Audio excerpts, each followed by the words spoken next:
Yes, my moment of truth. Today, we're going to have a Zen debate. Zen, what? Bill Gates says Microsoft is bad. Therefore, it's good. There's no distinction between the good and bad. Because I'm bad, that means I'm an ugly person. I'm bad, whatever what does it. It's kind of cool to be bad. So today's topic resolved that Mr. Kawakami, Zen monk at the Shunko-en in Hanazono, is a bad Zen monk because he's encouraging LGBT, lesbian, the gay, and bisexual, transgender. Why? What came over him? Is it a good monk or a bad monk? Let the debate begin.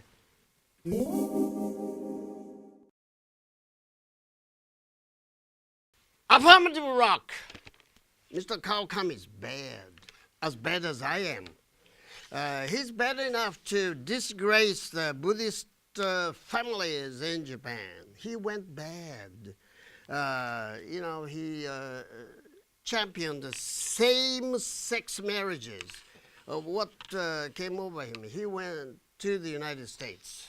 He met the minorities in religions, and he spoke English. Now he's making a big comeback, teaching English and Zen meditation at Shunko Inn in Hanazono, making a lot of money.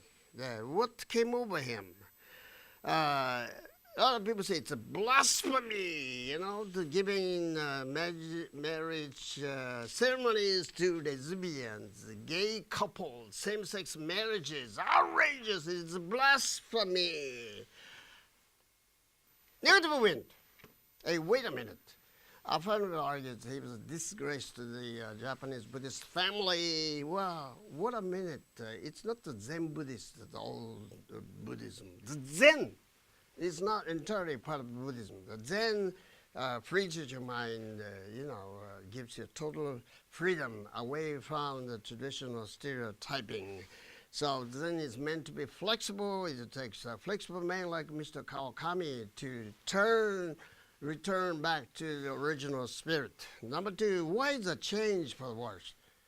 The change is always for the worse, or sometimes the change is for the better. And number three, you use the word of blasphemy. It's a Christian language, the monotheistic religion, but this kind of a concept doesn't work and fit in our culture. So the affirmative assertion is totally ridiculous. Negative rock. Zen is freedom from logic trap. Mr. Kawakami just accepted the change. Zen puzzle, frees you from the man-made logic. Let me explain. Hakuin Zenshi, Zen monk Hakuin, came up with very famous one-hand clapping. When you clap your hands out, the sound comes out of it. But if you clap with the one hand, the sound never comes. Listen to the sound of one-hand clap. It doesn't make any sense. So the question is wrong. The answer, no matter how you answer, it turns out to be wrong. So that's what the Zen puzzle is all about, the Zen dilemma. That's what the logic is all about. Zen is not right or wrong, good or bad, but it's just the way it is. Just accept everything as it comes.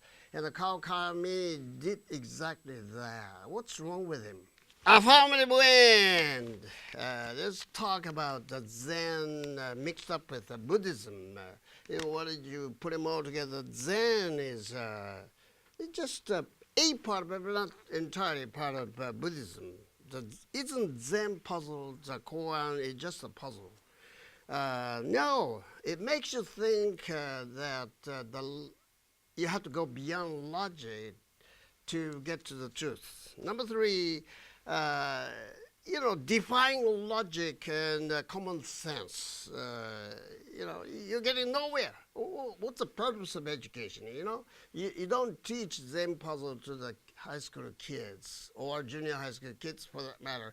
You're not getting anywhere. So don't overdo it. Zen might destroy the tradition of Japan. Mr. Kawakami is a disgrace to the traditional families of Japanese organized religions. Affirmative fire! I'm on fire! You're fired! Sound like I'm a Donald Trump. The inheritor of the Japanese Buddhism should stay committed to its tradition against foreign influences. Lots of foreign influences keep coming to Japan, but it takes a traditional form of religion to act as a bulwark against the foreign influences. Foreign viruses. So it's a corruption because celibacy, 独身主義, 禁欲.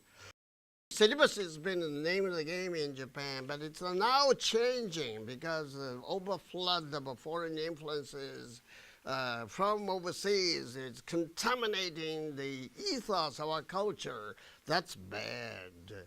Whether we sting to the traditional ethos of Japan. Negative fire. Zen is not part of Buddhism. It's beyond it. Zen is just oxygen without which there's no water.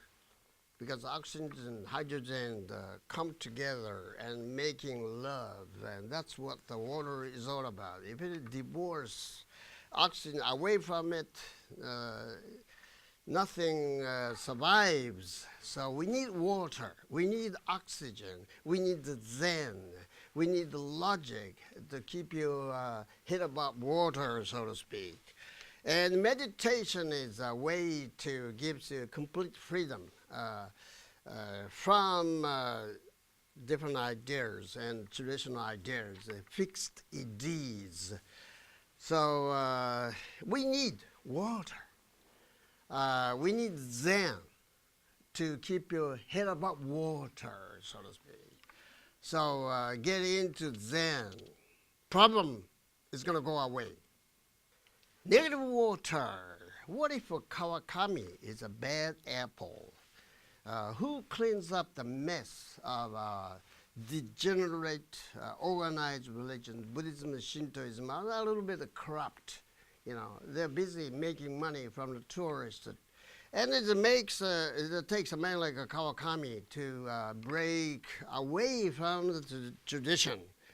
So if the monks are corrupt, the religion is going to corrupt. Kawakami is not a degenerate monk, but the regenerate monk. Regenerate. Mark my word. Regenerate monk. It's born-again Buddhism. Because it takes a man like him to return to the original spirit of Buddhism. So give him credit. Affirmative water. Let me wrap it up for you. What if Kawakami is a role model? Everyone follows him. Everyone worships the ground he walks on. And people begin to encourage same-sex marriage. Same-sex marriage, the lesbians, the gays, and transgenders. And what's going to happen to Japan? Peace and quiet are going to go away from Japan. If it happens in Kyoto, it might cause a ripple effect to the rest of Japan, across Japan. That's bad. The chaos and the situation, the result will be catastrophic. So better keep a lid on that. Nip him in the bud. はい、判定。この川上という住職、副住職ですかね、新光寺の有名な坊さんですけども、彼が仏教徒と見るか禅の坊さんと見るかで意見が変わっていきます。で、仏教から見ればちょっと品種を買うかもしれませんね。しかし彼は禅文句なんですよ。禅の坊さんなんですよね。禅は全てを許します。解放します。だからそういう意味でですね、その、先輩5代目なんですね。5代目の今までの先祖の後を通るはいいんだけど、後のスピリットですね、通ったかどうかっていうのがこれからの宗教者に問われる資質ですね。後を通るわけじゃないんですよね。その人は何を求めたのか、禅というのはそういう面でフリーですね。全文句、これを言いましたね。文句あるか。否定が勝ち。We'll be right back with you in a moment, so stay with us. Samurai Talk coming up.